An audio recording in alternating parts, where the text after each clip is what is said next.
All right, we're back with Holland Davis, and this time, Holland, let's address this whole issue of change and how changes in culture and society affect what we do in worship ministry. So, how have you been able to deal with this whole emergent conversation and the changes in culture and being able to adapt how you do worship ministry?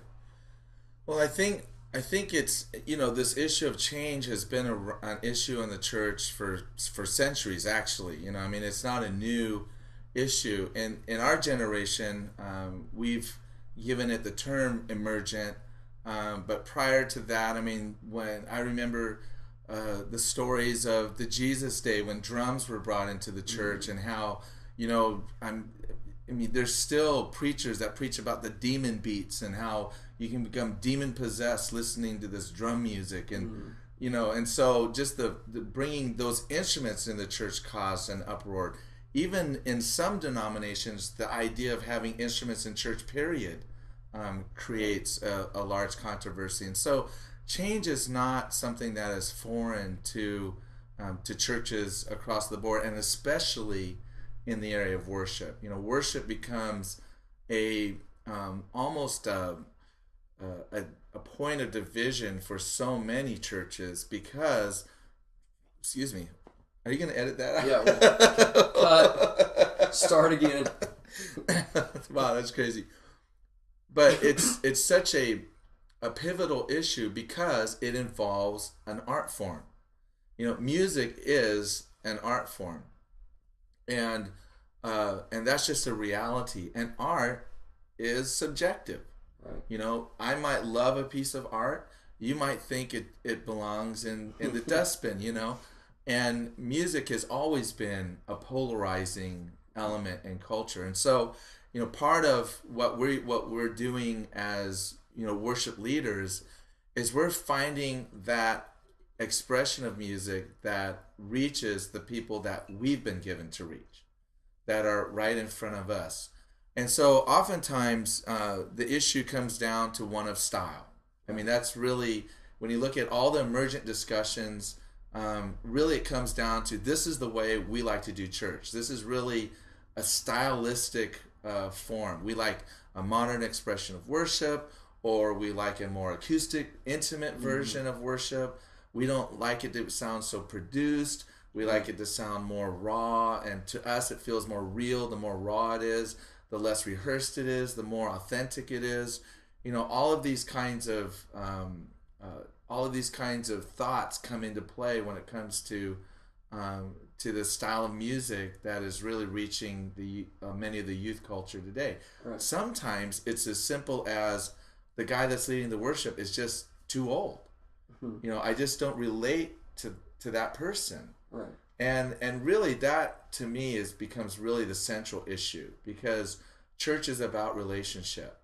And so when we come to church, we stay in church because we relate to the people in that church. We relate to that community. We relate to the pastor and the messages that pastor is hearing from God. We relate to the people on the worship team. We have friendships and relationships. And I think that becomes more the central issue, more than a philosophical issue of style. Do I really relate to these people? Wow.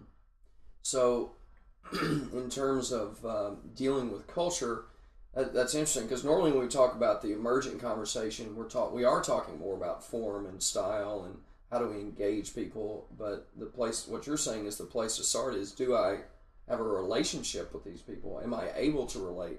So what are some ways that you're able to know whether or not you're the person to continue on, or do I need to turn it over to somebody else, or do I need to get more people involved? Or Well, first of all, I think, for the worship leader, the biggest challenge is just to be yourself. Right.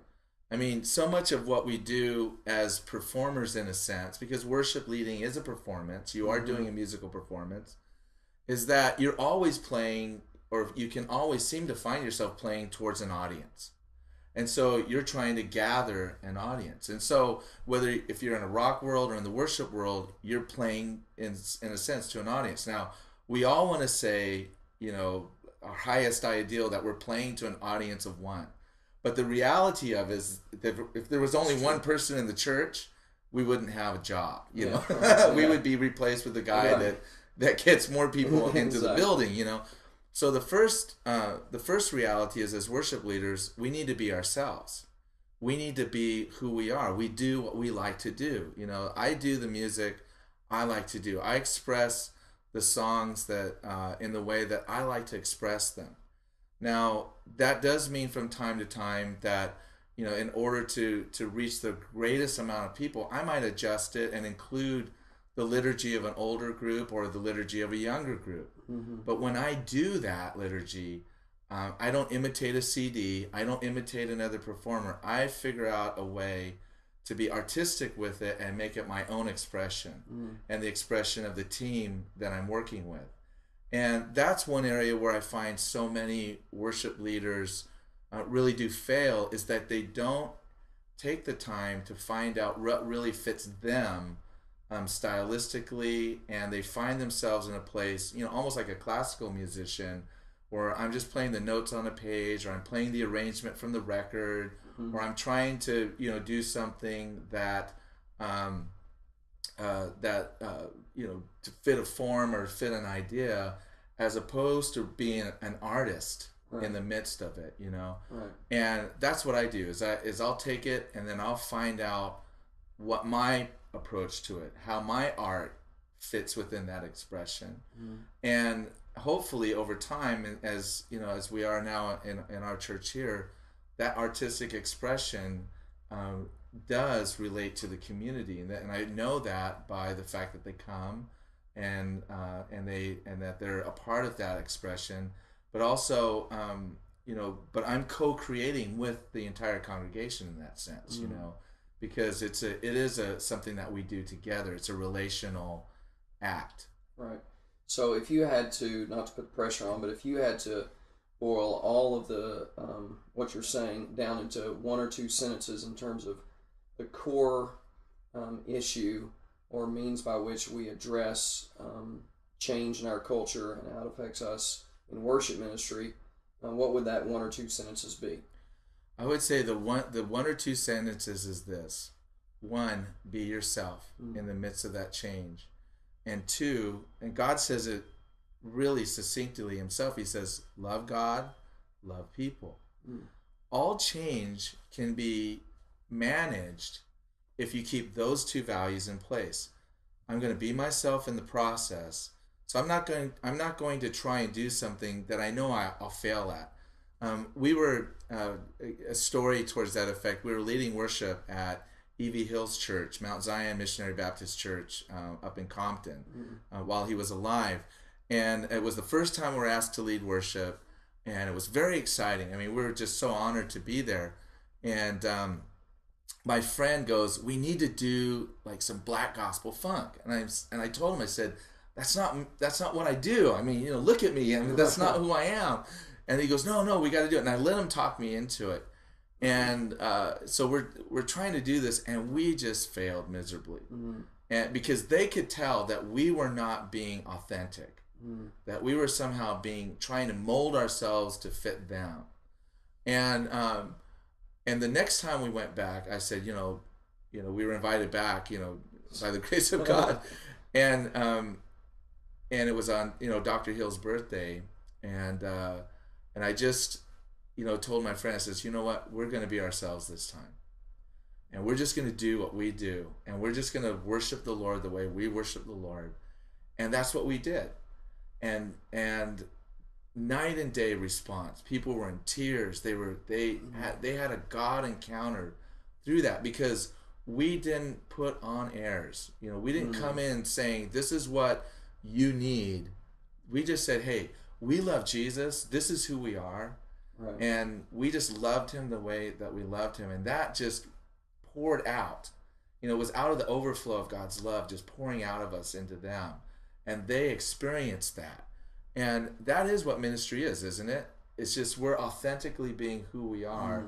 And it's the overflow of that love, you know, being poured out into the lives of other people. And when people know that you love them, they'll walk with you. They'll journey with you. they'll listen to you, they'll sing with you, they'll live life with you.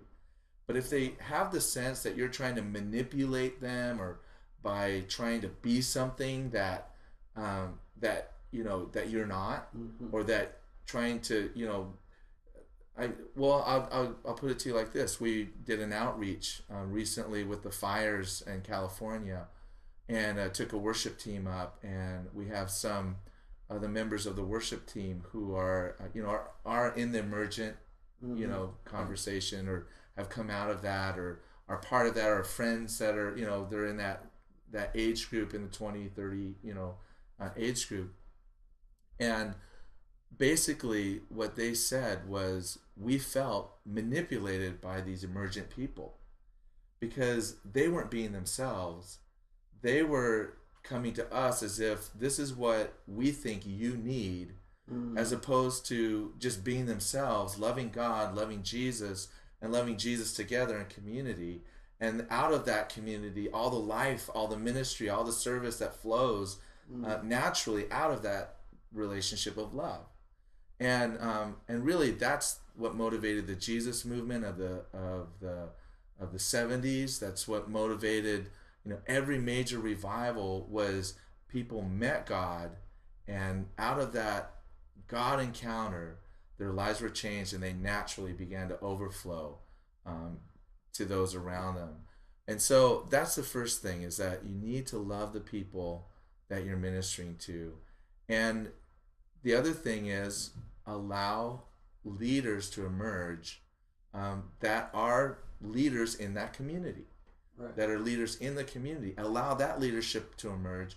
Don't try to be like them. Allow them to be uniquely who they are, and minister in the way that they minister. Mentor them, guide them, direct them, give them your wisdom, your insight, give them parameters, but give them freedom to find their own voice as they minister to their culture. That's good. It's real good. Holland, thanks again for taking time to be with us. And we will be addressing a couple more issues with Holland, so check back with the podcast.